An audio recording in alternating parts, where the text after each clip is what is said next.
এই দিবসটি সবার জানান দেওয়ার জন্য, সবাইকে বোঝানোর জন্য এই দিবসটি উদযাপনের মূল লক্ষ্য। আমাদের আজকের যে প্রতিপাদ্য বিষয়, যে প্রতিবন্ধকতা অন্তর্ভুক্তি সমাজ গড়ে সামাজিক অগ্রগতি ত্বরান্বিত করে। আসলে আমাদের প্রতিবন্ধী ব্যক্তিরা সমাজে যদি সর্বক্ষেত্রে অন্তর্ভুক্তিমূলক অংশগ্রহণমূলক সমাজ প্রতিষ্ঠিত হয়, সবাই সব ক্ষেত্রে যদি প্রতিবন্ধিতা যে সমস্ত ব্যক্তিদের বাধা আছে সেই বাধা দূর হবে, যদি তাদের শিক্ষা, চিকিৎসা, কর্মসংস্থান, খেলাধুলা সহ সব ক্ষেত্রে তাদের অন্তর্ভুক্তি যদি সমাজ যদি প্রতিষ্ঠিত হয়, আমার মনে হয় এই সমাজ আর পিছিয়ে থাকবে না, এ সমাজে কোনো বৈষম্য থাকবে না, এই নেতিবাচক ধারণা থাকবে না। আজকে আমাদের সমাজে দেখি যে প্রতিবন্ধীরা বিভিন্ন ক্ষেত্রে বঞ্চনা, লাঞ্ছনার শিকার, বৈষম্যের শিকার। হেয় প্রতিপন্ন করার জন্য বিভিন্নভাবে প্রতিবন্ধী ব্যক্তিদেরকে কটূক্তি করা হয়। এমনকি পরিবারে অনেক ক্ষেত্রে আমরা প্রথম দিকে পরিবারে এই বৈষম্যের শিকার হয় প্রতিবন্ধী ব্যক্তিরা, আর সমাজ, রাষ্ট্র সেক্ষেত্রে তো আরও বেশি আছে। যদি শিক্ষা, চিকিৎসা, কর্মসংস্থান সহ সব ক্ষেত্রে তাদের ভূমিকা থাকে, অংশগ্রহণ থাকে, অন্তর্ভুক্তিমূলক সমাজ যদি প্রতিষ্ঠিত হয়, আমার মনে হয় যে প্রতিবন্ধী ব্যক্তিরা সমাজে প্রতিষ্ঠিত হতে পারে, তাদের মেধা, যোগ্যতা তার প্রতিফলন ঘটবে। আজকে আমরা দেখি আমাদের সিলেটে যে মাহবুবুর রহমান রনি, আমাদের সে একজন বিসিএস ক্যাডার। তো তার সম্পর্কে আমরা জানি যে সে একজন দৃষ্টি প্রতিবন্ধী হয়েও সে একজন বিসিএস ক্যাডার হয়েছে।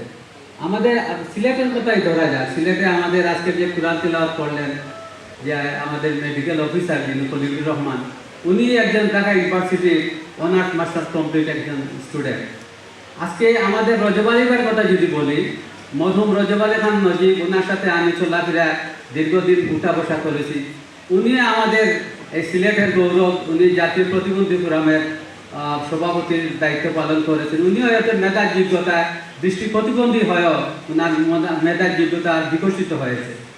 যা হোক, আমরা আজকে আমাদের রাষ্ট্র যদি সহযোগিতা করে, সমাজ যদি সহযোগিতা করে, তাহলে আমাদের প্রতিবন্ধী মানুষও তাদের গৌরবোজ্জ্বল ভূমিকা পালন করতে পারবে।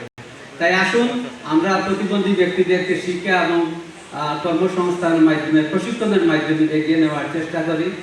আজকে আমাদের রহমানিয়া প্রতিবন্ধী কল্যাণ ফাউন্ডেশন বিভিন্ন কার্যক্রম পরিচালনা করে আসছে। আজকে আমি সকালে বলেছি, আজকে যে ইউএনডিপির একটা প্রোগ্রাম ছিল গ্রান্ড সিলেটে, সেখানে বলেছি যে আমাদের প্রতিবন্ধী ব্যক্তিদেরকে যদি আপনারা অন্তর্ভুক্তিমূলক সমাজ প্রতিষ্ঠার লক্ষ্যে আপনারা যদি সবাই হাত প্রসারিত করেন, সবাই যদি আমাদের মূল স্রোতধারার সাথে প্রতিবন্ধী ব্যক্তিদেরকে সম্পৃক্ত করেন, এদেশের উন্নয়ন ত্বরান্বিত হবে।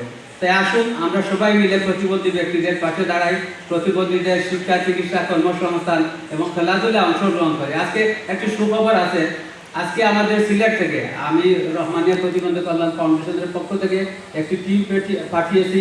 ফিজিক্যাল চ্যালেঞ্জ ক্রিকেট টিম বাছাই পর্বের খেলা ঢাকায় অনুষ্ঠিত হবে।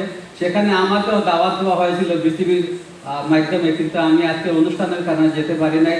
তো আপনারা দোয়া করবেন তারা যেন সিলেটের পক্ষ থেকে গৌরবোজ্জ্বল ভূমিকা পালন করতে পারে এবং বাছাই পর্বের খেলার জন্য তার টিকে থাকে। আমাদের জাভেদ আহমদ, সে গত মাসে ব্যাডমিন্টন টুর্নামেন্টে সমগ্র বাংলাদেশের মধ্যে চ্যাম্পিয়ন হয়েছে। সে আমার রহমানিয়া প্রতিবন্ধী কল্যাণ ফাউন্ডেশনের সংগঠনের সম্পাদক। তা আসুন আমরা প্রতিবন্ধী ব্যক্তিদেরকে হেয় না দেখি, আমরা করুণার পাত্র নয়, আমরা কোনো দয়া চাই না, করুণা চাই না, আমরা প্রতিবন্ধীকে অধিকার নিশ্চিত চাই। তা আসুন সবাই মিলে প্রতিবন্ধী ব্যক্তিদেরকে আমরা এগিয়ে নেওয়ার চেষ্টা করি। আর আজকে গৌরব, আজকে এই যে বিজয়ের মাস, বিজয়ের উল্লাসে উদ্ভাসিত হোক সবার হৃদয়, এই প্রত্যাশায় সবাইকে ধন্যবাদ। আল্লাহ হাফিজ।